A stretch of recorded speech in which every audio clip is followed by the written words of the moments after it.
संकटहत्नीं त्वं धनैश्वर्य प्रदायिनीं ज्ञानदा चतुर्वेदमयी महागौरी प्रणम्याम्। सुख शांतिदात्री धन धान्य प्रदायिनी डमरुवाद्य प्रियाद्या महागौरी प्रणम्याम्। ओम श्रीं शक्तिये नमः। मां महागौरी अष्टम स्वरूप 8वें रूप की पूजा आज आप सभी लोग अपने अपने घरों में करेंगे। मां महागौरी वही स्वरूप हैं जो प्रथम शैलपुत्री के जब तप संकल्प के बाद लगातार कठोर तपस्या के कारण जो है इनका रंग जो है काला पड़ गया, नीला पड़ गया और उसके बाद प्रभु भोलेनाथ जो है जब प्रसन्न होकर के इनको वरण का आशीर्वाद देते हैं, वहीं पर प्रभु अपनी जटाओं से गंगा के द्वारा इनके शरीर के ताप का और जो नकारात्मकता थी उनका नाश करके जो है गौर वर्ण प्रदान करते हैं और इनकी कांति काया जो है वह पूरे ब्रह्मांड में एक सौंदर्य के रूप में, एक स्त्री शक्ति के रूप में सबसे ज्यादा प्रकाशित होने लगी और वहीं पर मां महागौरी का नाम इनको दिया गया। महागौरी यानी कि हमारे वैवाहिक जीवन में जो है पूर्णता की प्रतीक है ये देवी और मां महागौरी का जो है वह आराधना समय समय पर देव ऋषि मुनि सभी ने किया है।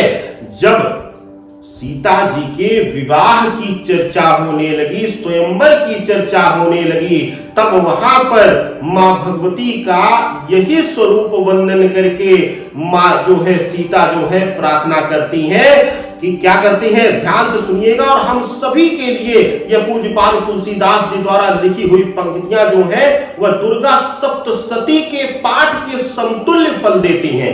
सुनिएगा ध्यान से और आप भी इसकी जो है वंदना करिएगा, पाठ करिएगा, नहीं तो बस श्रवण करने से भी आपको लाभ मिल जाएगा।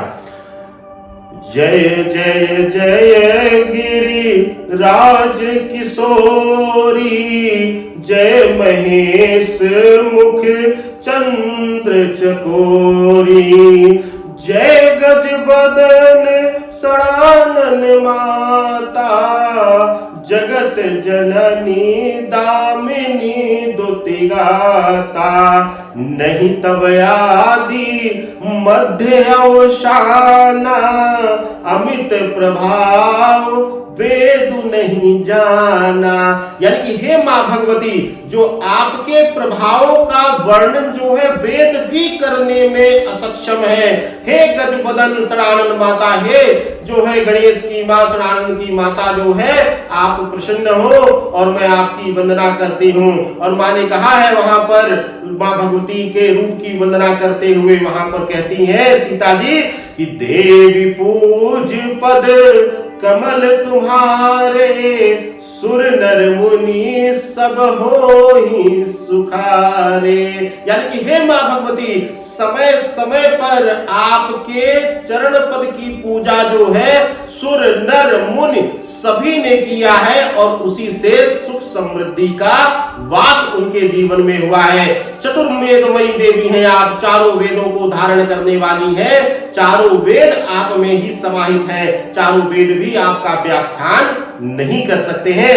हे मां भगवती मैं आपके उस स्वरूप की वंदना करती हूँ। तो ऐसे में मां सीता जब मां भगवती के रूप की वंदना करती हैं तो हमारे आपके लिए कितना पूजनीय है यह स्वरूप, यह आप सब जान सकते हैं। विशेष रूप से मां महागौरी का यह स्वरूप गृहस्थ जीवन में अति वंदनीय है। मां महागौरी के अनेकोनेक व्रत और कथाएं जो है हमारे जीवन में जो है प्रचलित है, और उन व्रत को, उन कथाओं का श्रवण करके हम जीवन में सुख समृद्धि का पान करते हैं। विशेष रूप से यहां पर कहा गया है कि मां के लिए, मां शक्ति के लिए कहा गया है, अजा अनादि शक्ति अभिशानी सदा शंभुवर धंग निवासिनी। हे मां भगवती, आप सदा शिव शंभु के आधे अंग पर निवास करने वाली हैं। हे मां भगवती, आप पूर्ण रूप से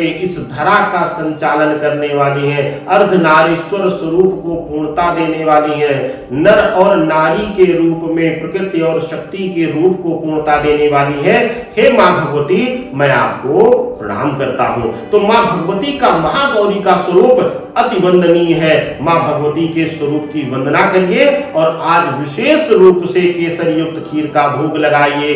गणेश जी को दूर्वा और शहद अर्पित करिए। यहाँ पर एक विशेष ध्यान दीजिएगा कि मां भगवती के रूप में साथ ही साथ शिव और शिव परिवार की आराधना करना आज मत भूलिएगा, क्योंकि शिव को ही आदि गुरु माना जाता है और बिना शिव के पूजन के मां प्रसन्न नहीं होंगी। इनका वर्णन मिलता है कि जब शिव को निमंत्रण नहीं दिया गया तो मां सती जो है नाराज होकर स्वयं आत्मदाह कर लेती हैं, उनका अपमान बर्दाश्त नहीं कर सकती हैं। तो अगर उनके पिता ने यह गलती की और उनके यज्ञ को जो है भस्म कर दिया, तो हम और आप कतई भी इस गलती को ना दोहराएं।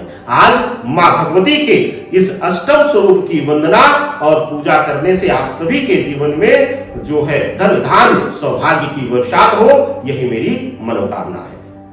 ओम या देवी सर्वभूतेषु महागौरी रूपेण संस्थिता नमस्तस्यै नमस्तस्यै नमस्तस्यै नमो नमः। ओम श्रीं शिवाय नमः।